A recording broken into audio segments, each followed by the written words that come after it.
Hello guys, आज हम पढ़ने जा रहे हैं क्या न काल।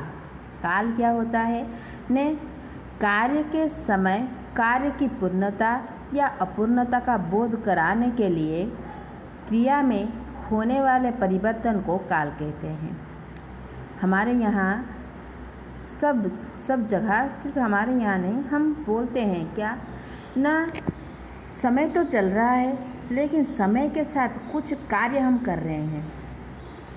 जो कार्य कर रहे हैं उसी को समय के साथ उस कार्य को मिला के हमारा काल होता है।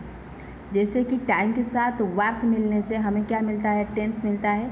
उसी तरह समय के साथ काल मिलने से हमें, समय के साथ कार्य मिलने से काल बनता है। ठीक है, तो काल कितने प्रकार के होते हैं ना? 3 प्रकार के होते हैं। क्या क्या होते हैं? भूतकाल, वर्तमान काल और भविष्यत काल। ओके, तो भूतकाल क्या होता है, हमें भी ये जानना चाहिए। भूतकाल क्या होता है? तो भूतकाल होता है जिससे कार्य के बीते हुए समय में होने का बोध होता है। क्या होता है ना? जिससे कार्य को बीते हुए समय में होने का बोध होता है, उसे भूतकाल कहते हैं। इसके 6 भेद होते हैं। कितने? 6 टाइप ऑफ भूतकाल, यानी 6 प्रकार के भूतकाल होते हैं। जो कार्य बीते हुए समय में होता है उसे भूतकाल कहते हैं। तो ये 6 प्रकार के होते हैं। और 6 प्रकार क्या होते हैं?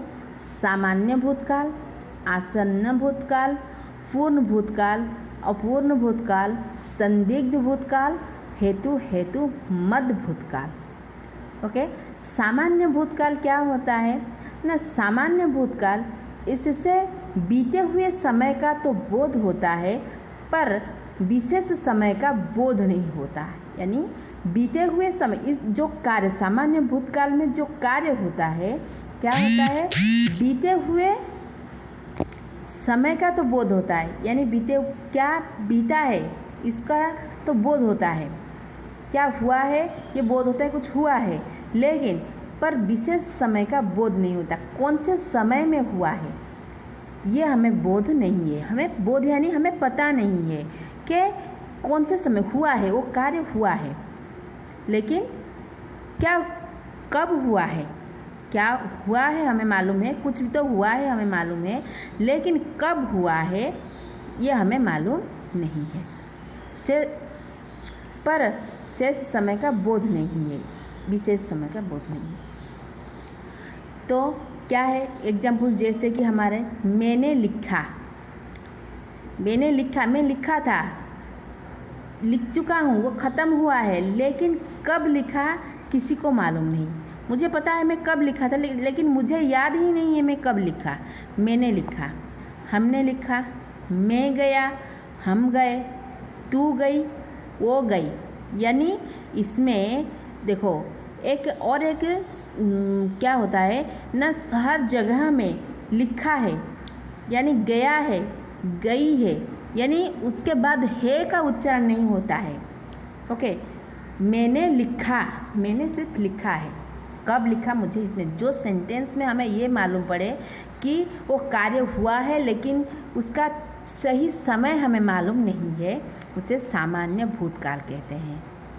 उसके बाद क्या आता है? आसन्न भूतकाल। आसन्न भूतकाल क्या होता है ना?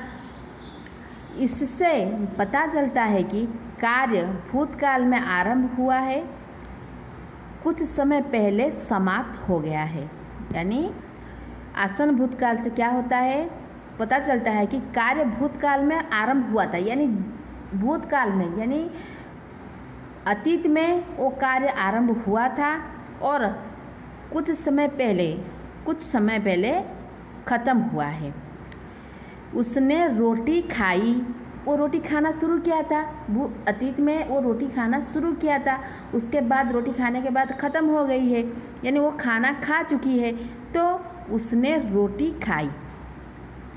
आप गए हैं, यानी आप गए थे, वो अतीत में गए थे लेकिन वहाँ पे पहुँच गए हो और आप गए हो।